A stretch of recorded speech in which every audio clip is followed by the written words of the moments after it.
Tom, that looked like the most brutal 77 kilometres that's ever been ridden. So much for taking the first hour just to ride yourself into it. That was terrible.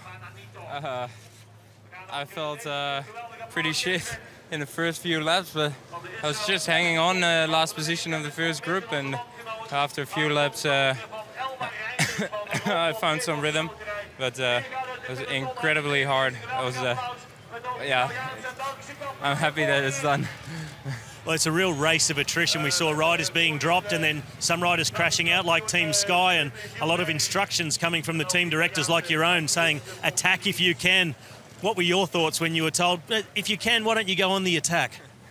No. I was like, yeah, if you can, but I couldn't. So I was happy to be there and to have a little bit of a sprint. I think we were all watching each other a little bit. It was very hard to ride away. So and I also didn't have the legs for that. But it looks like you did enough to move up to second place. It all came down to that final sprint and finishing in front of Hart from Team Sky. But what about the Team Movistar? Just absolutely dominant. Yeah, Betancourt was flying. He was definitely way more explosive than I was after 21 days in the Giro.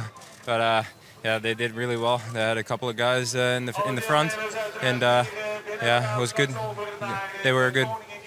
And considering this Hammer Series is taking place in your home region, so close to home with all your home fans, there was a tremendous amount of pressure on you to perform after coming out of the Giro so tired, but you really stood up to be counted today. Yeah, well, I still took some shape with me from the Giro. Maybe not the explosiveness, but definitely some shape.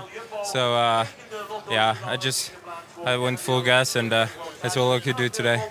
But you also had your teammate Kamna in that front group. He scored some good points. You've put Team Sunweb in a great position going into the next days of this Hammer Series. Yeah, a couple of times we were together in a bigger group, and then we could play both cards. So it was really good for him in his first years. So he's flying, but yeah, I'm happy that we now lie in second. Great job, and enjoy some rest. Thank you, I will.